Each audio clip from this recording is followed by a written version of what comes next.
¿Qué tal? Así como lo prometimos, iniciamos el capítulo de Apocalipsis y te recuerdo que es bueno que tengas pluma, un cuaderno, la Biblia para ir checando lo que vamos viendo.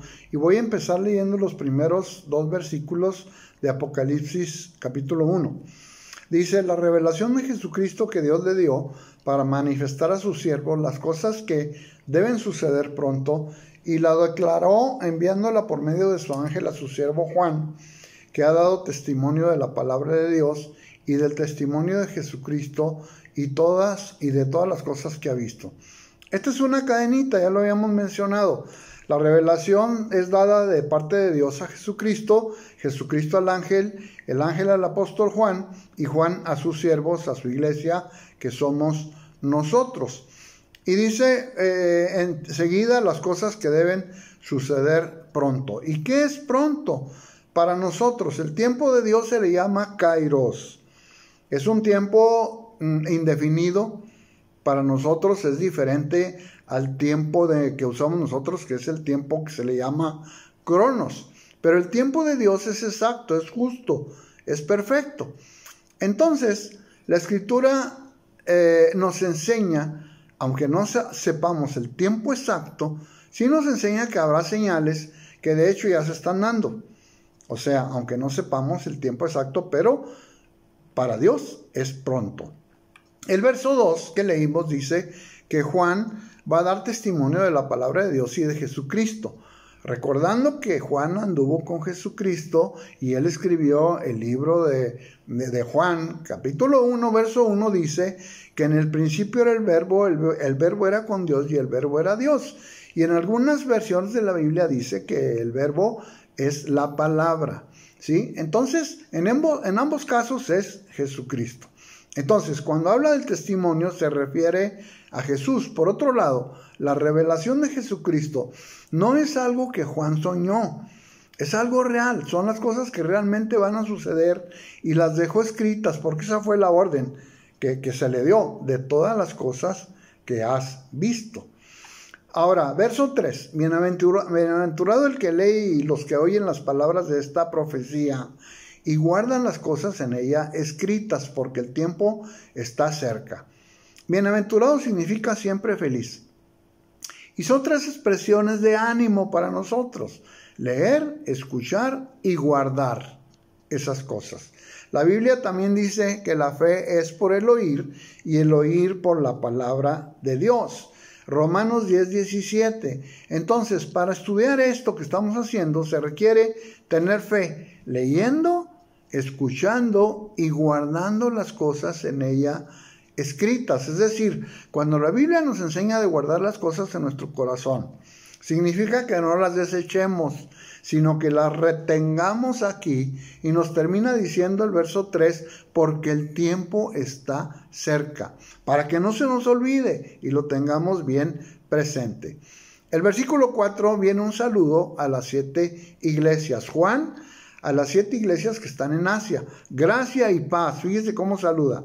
Gracia y paz a vosotros, del que es, el que era y el que ha de venir, y de los 7 espíritus que están delante de su trono, y de Jesucristo, el testigo fiel, el primogénito de los muertos y el soberano de los reyes de la tierra, al que nos amó y nos lavó de nuestros pecados con su sangre.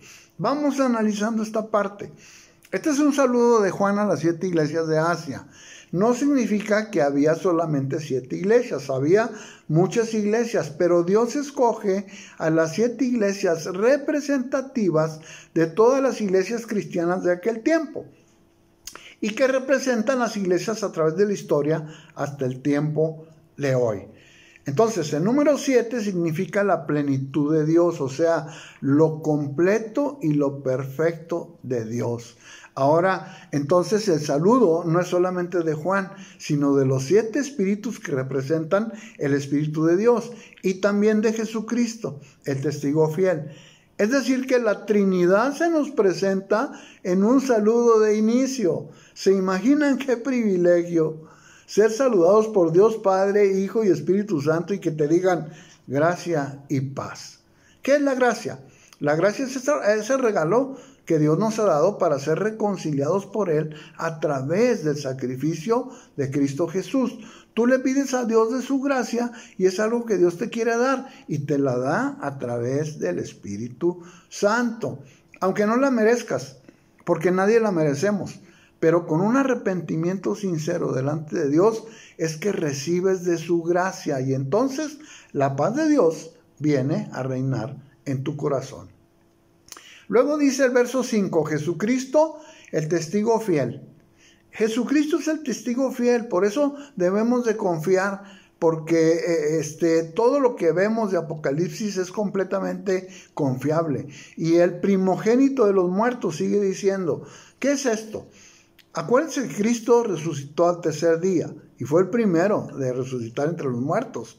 ¿Por qué? Porque cuando el Señor venga por segunda vez, también habrá una resurrección de los muertos, ¿sí? Esto lo podemos ligar con Primera de Tesalonicenses 4:16, porque el Señor mismo con voz de mando, con voz de arcángel y con trompeta de Dios descenderá del cielo y los muertos en Cristo resucitarán primero.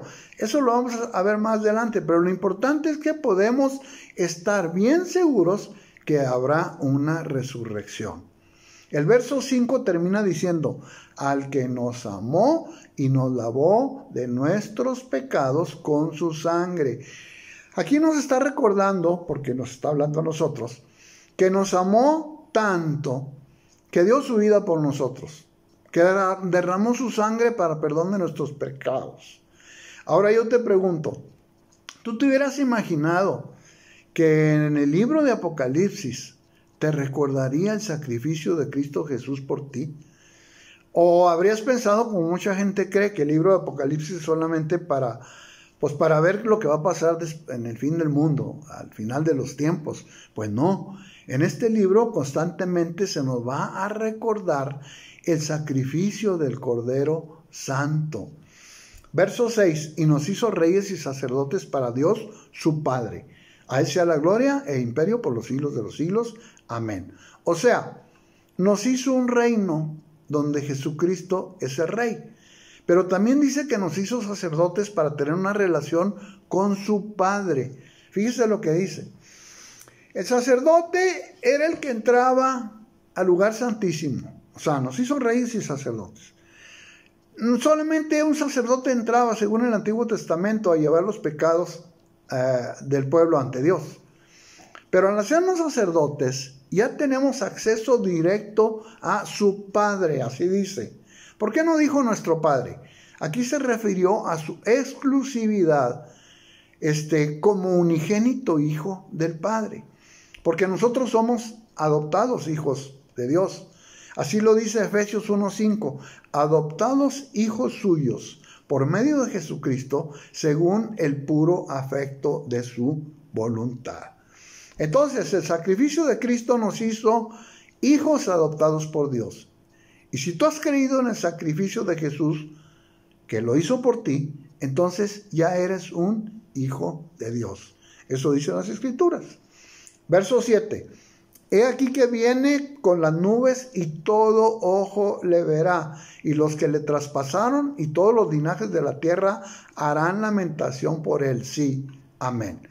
Al venir en las nubes, literalmente todo ojo le verá y viene a establecer su reino aquí en la tierra. Quizás en el pasado, en el tiempo pasado, hubiera sido difícil entender que todo ojo le vería, pero con las condiciones que hay existentes ahora, de la tecnología, la cibernética, ¿cómo será? ¿Quién sabe? Pero es seguro que todo ojo le verá.